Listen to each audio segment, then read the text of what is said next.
দুপুরের শহরটা হঠাৎই অদ্ভুত হয়ে উঠেছিল। রোদ ছিল, মানুষ ছিল, বাজার খোলা, সবই স্বাভাবিক। তবুও কোথাও যেন একটা অদৃশ্য ফাটল। প্রথমেই কেউ খেয়াল করেনি গলির মুখে একটা মৃত ইঁদুর পড়ে আছে, তারপর আরেকটা। বিকেলের মধ্যে সংখ্যা বাড়তে বাড়তে যেন অস্বস্তিকর হয়ে উঠল। লোকজন থমকে দাঁড়াতে লাগলো, কেউ পা টিপে পাশ কাটিয়ে গেল, কেউ মুখ ফিরিয়ে নিল। গন্ধটা তখনও স্পষ্ট নয়, কিন্তু বাতাসে একটা ভারী ভাব, যেন কিছু একটা আসছে। খুব কাছে এসে দাঁড়িয়েছে, কিন্তু এখনো নাম নেয়নি নিজের। পরদিন সকালেই শহরটা বদলে গেল। মৃত ইঁদুরের শাড়ি, অদ্ভুতভাবে চুপচাপ মানুষ, আর হঠাৎ করে কয়েকজন অসুস্থ হয়ে পড়া, জ্বর, মাথা ঘোরা, শরীরে ফুলে ওঠা যন্ত্রণাদায়ক গিঁট। বিকেলের আগেই একজন মারা গেল, তারপর আরেকজন, তারপর হিসাব রাখা কঠিন হয়ে উঠল। কেউ তখনও বুঝতে পারেনি এই নীরবতার ভেতরেই ঢুকে পড়েছে এক প্রাচীন আতঙ্ক।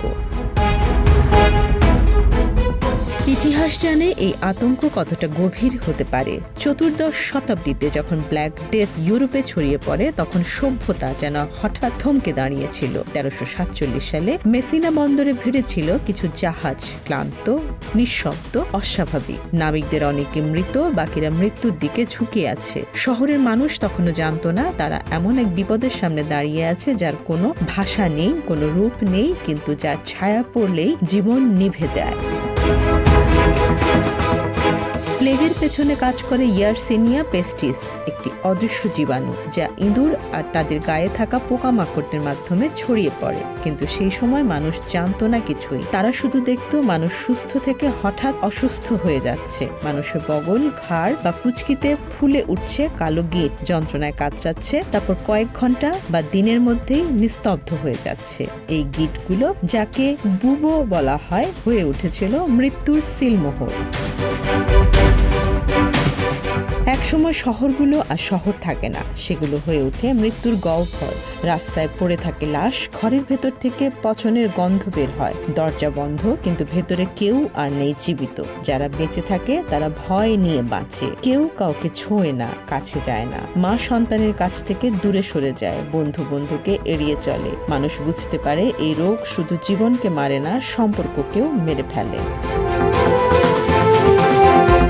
ইতালির লেখক গিওভানি বোকাচিও তার সময়ের এই বিভীষিকা লিখে গেছেন। তিনি দেখেছিলেন কিভাবে মানুষ একে অপরকে এড়িয়ে চলতে গিয়ে মানবতা হারিয়ে ফেলছিল। কেউ আক্রান্তের কাপড় ছুঁতেও ভয় পেত, মৃতদেহ ফেলে রেখে পালিয়ে যেত পরিবারের সদস্যরা। কবর করার লোক ছিল না, শেষ বিদায় জানানোর মানুষও ছিল না। মৃত্যু তখন এতটাই সাধারণ হয়ে উঠেছিল যে শোকও একসময় ক্লান্ত হয়ে পড়ে।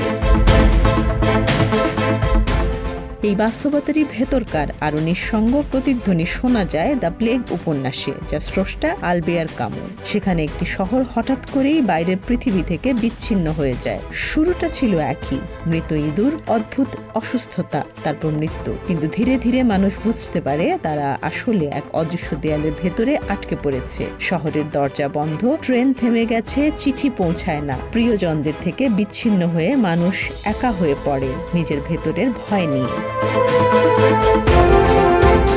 কামু দেখিয়েছেন প্লেগ কেবল একটি রোগ নয়, এটি সময়ের ধীর বিষ। এটি মানুষকে ধীরে ধীরে বদলে দেয়। প্রথমে আতঙ্ক, তারপর অস্বীকার, তারপর হতাশা, আর শেষে এক ধরনের নিঃশ্বাস স্বীকার করে নেয়া।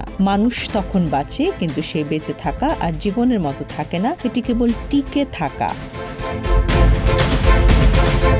মানব ইতিহাসের সবচেয়ে ভয়ঙ্কর মহামারীগুলোর একটি হলো এই ব্ল্যাক ডেথ, যা চতুর্দশ শতাব্দীতে ইউরোপ, এশিয়া ও উত্তর আফ্রিকা জুড়ে ছড়িয়ে পড়ে। ধারণা করা হয় 1347 থেকে 1351 সালের মধ্যে এটি কোটি কোটি মানুষের প্রাণ কেড়ে নেয়। কিছু অঞ্চলে জনসংখ্যার 1/3 পর্যন্ত নিশ্চিহ্ন হয়ে যায়। সেই সময় চিকিৎসা বিজ্ঞান এতটা উন্নত ছিল না, ফলে মানুষ রোগটির কারণ বা প্রতিরোধ সম্পর্কে কিছুই জানত না। এর ফলে ছড়িয়ে পড়ে ভয়, গুজব ও কুসংস্কার। কেউ একে ঈশ্বরের অভিশাপ মনে করত, কেউ আবার অন্য গোষ্ঠীকে দায়ী করত। ব্ল্যাক ডেথ শুধু একটি স্বাস্থ্য সংকট ছিল না, এটি সমাজ, অর্থনীতি ও সংস্কৃতিতে গভীর প্রভাব ফেলেছিল। বহু শহর জনশূন্য হয়ে পড়ে, শ্রমশক্তির ঘাটতি তৈরি হয় এবং মানুষের জীবনযাত্রা আমূল বদলে যায়। এই মহামারী মানব সভ্যতাকে মনে করিয়ে দেয় একটি অদৃশ্য জীবাণুই কত সহজে পুরো বিশ্বকে বিপর্যস্ত করে দিতে পারে। প্লেগের সবচেয়ে ভয়ঙ্কর দিক এখানেই। এটি চোখে দেখা যায় না, কিন্তু এর প্রভাব সবকিছুতে ছড়িয়ে পড়ছে। শহরের কোলাহল থেমে যায়, হাসির শব্দ হারিয়ে যায়, জীবনের স্বাভাবিক ছন্দ ভেঙে পড়ে। কেবল থাকে হিসাব, আর কতজন মারা গেল, কাল কতজন মরবে।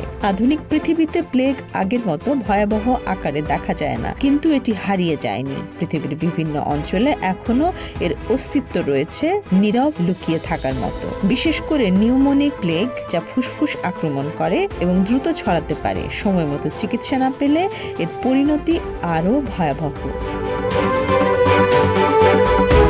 ইতিহাস বারবার দেখিয়েছে, মানুষ যখন ভাবে সে সবকিছু নিয়ন্ত্রণে এনেছে, তখনই কোনো অদৃশ্য শক্তি এসে তাকে ভুল প্রমাণ করে। প্লেগ সেই অদৃশ্য শক্তিরই এক নির্মম উদাহরণ। প্লেগ আমাদের একটি কঠিন সত্যের মুখোমুখি দাঁড় করায়। সভ্যতা যতই এগোয়, মানুষের ভেতরের ভয় কখনো মরে না। কোথাও না কোথাও কোনো এক অচেনা শহরে হয়তো আবার শুরু হচ্ছে সেই পুরনো গল্প। মানুষ এখনো হাঁটছে, কথা বলছে, হাসছে, কিন্তু তাদের অজান্তেই ছায়ার মতো পাশে পাশে হাঁটছে এক প্রাচীন মৃত্যু। আর হয়তো ঠিক এই মুহূর্তেই কোনো এক নিরীহ দুপুরে কেউ প্রথম মৃত ইঁদুরটিকে দেখে থমকে দাঁড়িয়েছে, বুঝতে না পেরে সেটি একটি নতুন দুঃস্বপ্নের শুরু। Desk report, Dhaka express.